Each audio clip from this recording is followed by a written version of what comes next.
Hey Trey, hey Al, how you guys doing today? What's going on, Paul? What's going on, Paul? What's on tap? Today we're going to talk about gangsters. Gangster, you rob, you steal, you shoot the people. 500 street fights and you can consider yourself a legitimate tough guy. But for a guy like me, who was raised on the sidewalks of a city that never sleeps. Yeah, I have them for a gangster. Jeez, I'm used to dealing with mobsters, bootleggers, and gunzels, but you bankers? Scary. Gangster, that's what you're looking at.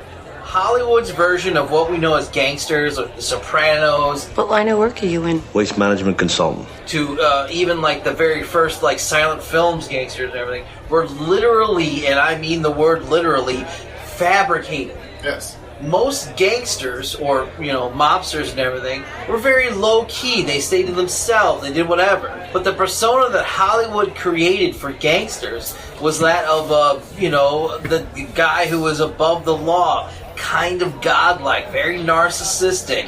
He was the guy, like, perfect example, Godfather. Why didn't you come to me first? Right. He's the guy that knows all the answers, will take care of you. And you're going to look to them and going, this guy's the coolest guy in the world.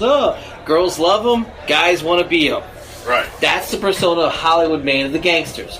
The first ever picture of what was supposedly Gangster Alley back in the day, found out it was fabricated by the newspapers. Right. Because they wanted to make, like, when they saw the gangsters in that alleyway, and they're just like, hey, what's up? So they staged the photograph. If you look at the film, like, say, Goodfellas, they hung out with their own, did their own thing. Now go home and get your fucking shine box. They weren't really living the lavish lifestyles. Yeah. I mean, they always referenced gangster movies. Right. And they always quoted stuff like that. That was one thing I did notice in a lot of the gangster stuff we watched today. Don't get me wrong.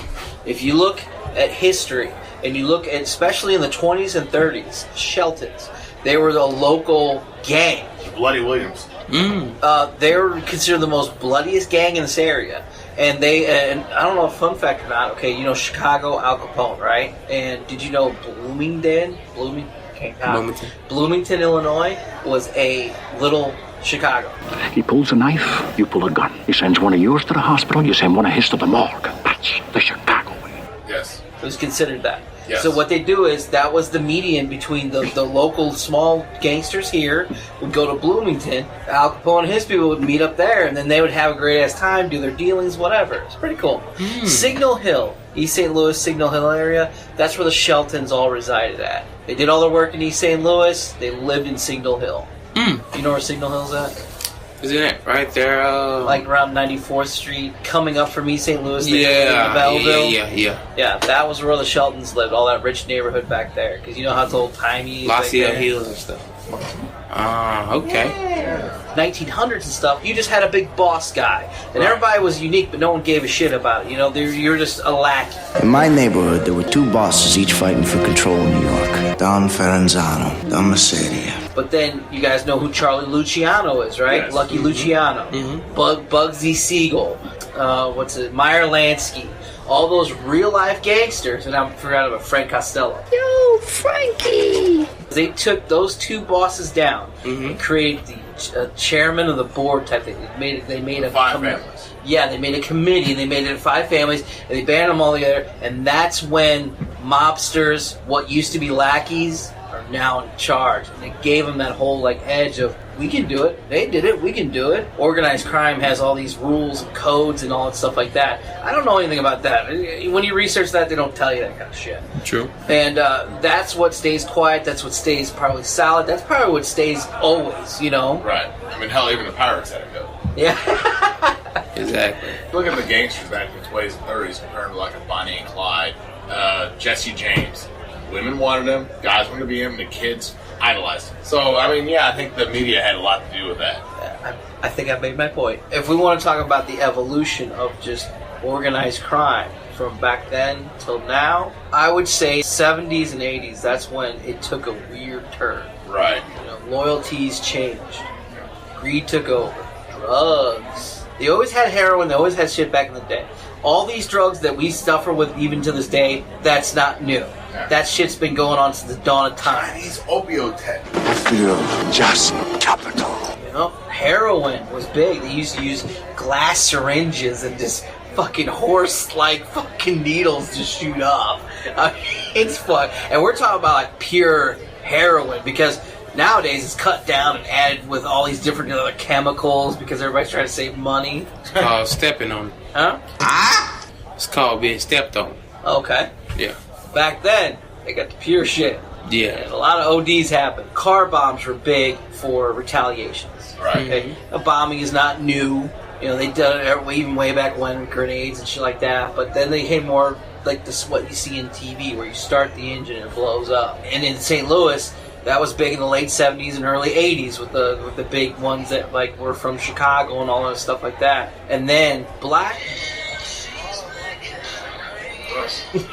So in the early mid 70s era, the black gangsters were forming here in the local and there's probably gangs before then too, but the 70s it really picked up. And actually, their original black gangsters were made for like neighborhood watches, because the cops were so like gonna fuck you up because you're black or whatever. Or would you rather me throw you and your brother in the fucking river? Or would you rather your house blows up next time? Yep. And Crips means community resistance in progress. What? I never knew that. What's blood mean? That's what it used to be. Yeah, that's what it used to mean when it had a purpose. Right. And you see the common theme of all gangs. It all started because of disadvantaged. Well, that's not always true. Period. Well, no, it's like what you said earlier about the Italians and Irish. they brought it up for protection. So yeah, you're right. It all starts with good intentions. The road to hell is paved with good intentions.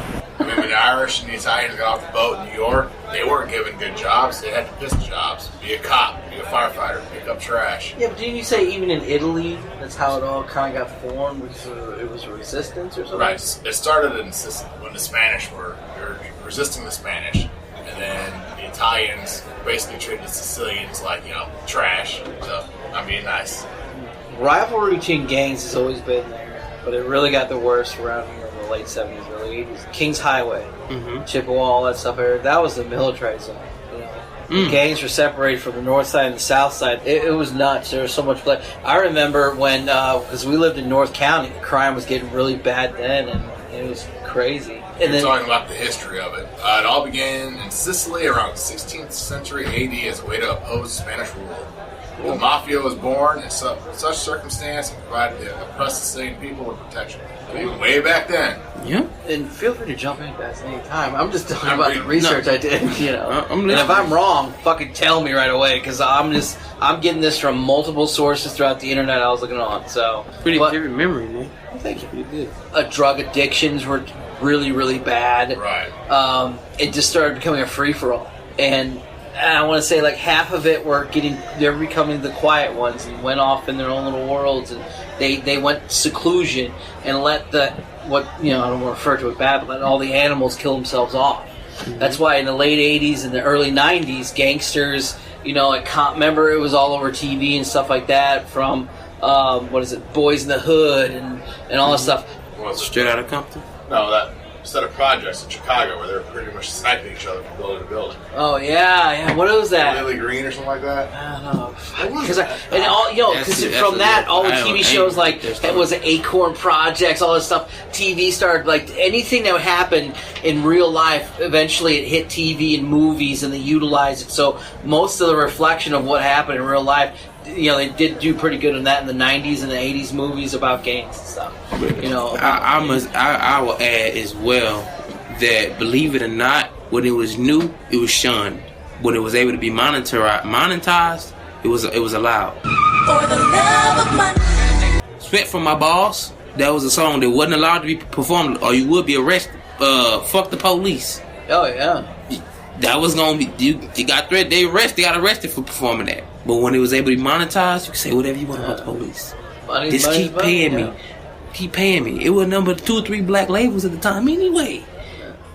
Cash Money, No Limit Soldiers was the first big black label, and they talked about gangster activity. Oh yeah. They talked about drugs, alcohol, women. Greeny Green. Okay. Well, you gotta be careful when you're talking about rap, because it actually started off as an educational tool. Africa Mambata started off as an educational tool. The first person to make it gangster was NWA. I'm expressing with my full capabilities. after them, then it came a whole bunch of imitators of people trying to be gangster when it became cool. But it did start off something else and evolved into something else. Original Just like gangster rap was like an audio documentary of people's lives. That's what they said. We just reporting what's happening in South Central LA. Okay, yeah. That was their defense for rapping. I'm just being a hood forecaster. I'm forecasting what's really going on in the hood by rapping about. I'm telling you gangster stuff. I'm talking about the chick that I slapped the other day after drinking an 8-ball because that's what I live every day. Yeah. It's factual. You know, it's not something I'm really making up. Really, rappers nowadays, you just rap about it. Exactly. Never live. live. Names like Clarence. Exactly. Wait, so you telling me that Snow? Informer, you know, say that I messed me, I go damn. That was not real gangster rap? You said who? Oh, Ice. Seriously, you want to go there? Exactly. Go ninja, go! You know what I'm saying? Come on, man. Warner Brothers is in music. Come on. Warner Brothers. I never saw that coming. Really? No, they in Hollywood and in movies. I ain't thinking it was. Disney has a record label. What are you trying to say? That's true, but they got a lot of classics with music in it, though. Miley Cyrus does gangster rap. It's a party in the USA. I'll perk with her shades on. Ghetto rap. Hannah Montana going ghetto. That's all that is. When did organized crime get into things? Because like Tupac and Biggie, they were considered, because gangster rap. I mean, these are organized crime people selling drugs and, gang-related activities. And then now they're getting money for this in droves because they're talking about what they're doing. But how many of them really did it? Allegedly, Biggie did it. I don't know if Pac really did it. Pac didn't actually get arrested until he got famous. So, but that don't mean he didn't do it because... That's why I question a lot of the rappers now. How many of them actually do what they rap about? How many of them are just Biggie and Tupac died allegedly from those kind of activities. They're dead. Obviously, they did do something. All right, you ready for a soundbite that might get us some publicity? Sure. Check this out. Funk Master Flex. Y'all know who that is. Oh, yeah. He's saying that Pac lied about Biggie setting him up. And he shot himself and lied to the media and to people saying that Biggie did it to get Biggie killed. So Tupac made a hit out on himself. He came to the same studio that Biggie was at. Knew the guys that was there trying to rob him because that was his boys he hung out with when he came to New York. Shot himself. But Tupac was shot like several times. But he didn't. Remember the first time he got shot, or allegedly got shot, he didn't die. So he came back on point. Oh, I get what you're saying. Okay. That was his own doing. That was his own doing to lie on Biggie. So when he actually got killed, they think Biggie was after him. Because Biggie made a song, Who Shot You? But he was already coming up with that, allegedly, before he even got shot. So, I like that. Then that's a trending topic right now. People are on Funk Master Flex head about that. Because they say, why wait 20 years to say something? Yeah, well, hey, you gotta make sure you won't get in trouble for it. Exactly. Yeah. You gotta cover your own assets. CYA, man. Yeah. So now let's get back to the actual, organized crime, mafia, and stuff like that. Mm-hmm. So in the 90s, mafia's kind of how it went from, being always out there. Back in the day to up to around that, mobsters were everywhere.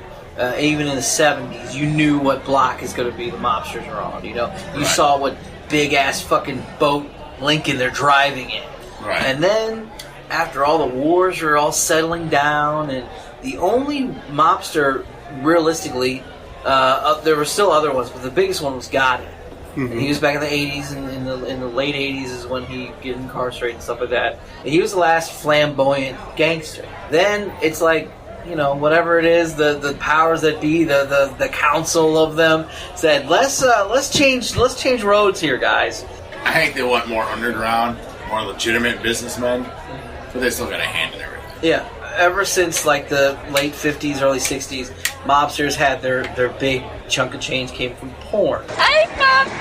Well, let's expand the film industry now into the 90s gangster movies that came out. Goodfellas, The Bronx Tale, all those great ones we love, Heat, all those, the mobsters were paid consultants to tell people so they can get the story right. Right. You know, what was it? Henry Hill for Goodfellas. I always wanted to be a gangster. Got paid a shit ton of money to tell people what it was really like. You know, it's funny you said that, though, because if you remember that comedy movie with Robert De Niro and Billy Crystal, when he got the second one, when he got out of prison. This, yeah. He went to the movie set to tell him exactly what that's supposed to be, you know. Yep. So, I mean, they kind of touched on that. Yeah, they make a little play on it. As Mr. Vidi's consigliere. So that's, 70 years from the initial arrival of the people that started the mafia. So what's the difference? The difference is they no longer have the same issues they had when they arrived in the United States. They're accepted. They don't need to be grotesque. They don't need to bomb cars because we are accepted in society now. Yep. It's the blacks that got a battle. Now we let them. Well, you really think that's what it is? Huh? I'm telling you, man. I think they went underground, became legitimate businessmen. Exactly. They have the smaller gangs. Exactly. Doing the dirty work. Doing the dirty work. Yeah, they evolved to become more secretive. I said the but that's the Italian mob. Now, let's go over to Boston. You know, the big guy. They made the movie Black Mass about him. The Winter Hill Gang, James Whitey Bulger. Johnny Depp played him. Mm-hmm. He was a guy, and kind of. You've seen The Departed, right? Oh yeah. Jack Nicholson is kind of portraying the guy from there, but he terrorized Boston, and he did not stay underground. He wasn't flamboyant like Gotti was with the clothes and hey, I'm a mobster. How you doing? He was more. You knew where he was. You respected him. No one fucked with him. He was reclusive. Yes, but he was well-known reclusive. Right. Conspiracy theory, which I don't know if it's true or not, but the mobsters, the Italian mob had gotten so just to become, I guess, legitimate or whatever. You would be paying like, for example, you ever look at your phone bill and you see all these taxes on it? Yeah. And some of you just don't understand why. It's like, what? That's the mob. The mob, that's the conspiracy theory. Right. So make sure that's clear. I don't want a mobster coming to my house. The conspiracy theory is like, when you go to all these places, they have hidden fees and all this stuff. That's the mobsters who did legitimate business, who are extorting us still, and were unbeknownst to us because it's like 10 cents. Huh? Teachers. And it's like 10 cents here, $1 here. You know, you activate your bank fee, and it's like $2 to take money out. And a portion of that conspiracy theory is portion the idea where a bank, when you go to an ATM, and it used to be like $1 because that was a bank charge. Now it's like $4 fucking. If you go to a casino, it's like $12 or whatever to take money out. That's the conspiracy theory. Is the mob got a hold of that and said, "Here's a better idea: charge them more." Right. They'll go fuck, but they'll still fucking take the money out. Right. So, like you said, what started off bloody car bombs, all that shit. Now it's like we don't need to do that because the '90s really solidified us as badass ballers and right. But I'm sure they still do some wet work behind closed doors. You just don't know about it. Mm-hmm. There's a lot of holes in the desert. If they want to get you, they're going to get you. And there ain't no one going to do about it. No cop, no lawyer, no nothing. They got them in their pocket, too. The Swedes is on anybody that could potentially prosecute a mobster ahead. John Gotti, you know who he is. Yeah. Right? Who don't know John Gotti? Right. That's the John Gotti? Yeah. No, not, who was the mayor of... That's a mayor of New York. What was his name? Fuck, what was his name? Fuck my balls. How about Rudolph Giuliani? Thank you.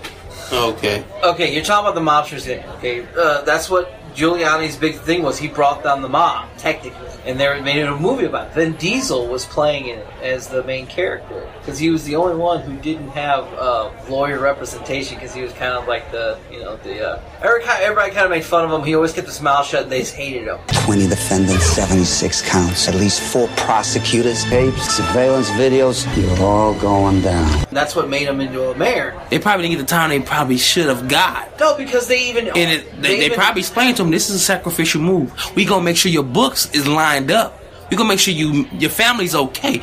And when a man get arrested, all he care about is who finna take care of my family. Yeah. Every man, primal instinct is how my family finna survive when I go to jail. That's it.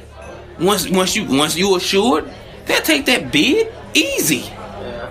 And guess what? Nobody gonna mess with nobody in the jail. You got a reputation. Reputation supersedes itself. Yeah. Giuliani said, look, all the big dudes are going to bail out real quick. Mm-hmm. But the lower middle grade guys and the lower guys who can't afford the bail, that's when the deals are going to start coming in, like you said about the families with the deals. that's when they're going to start narking on their fucking big people, and that's how that kind of went down.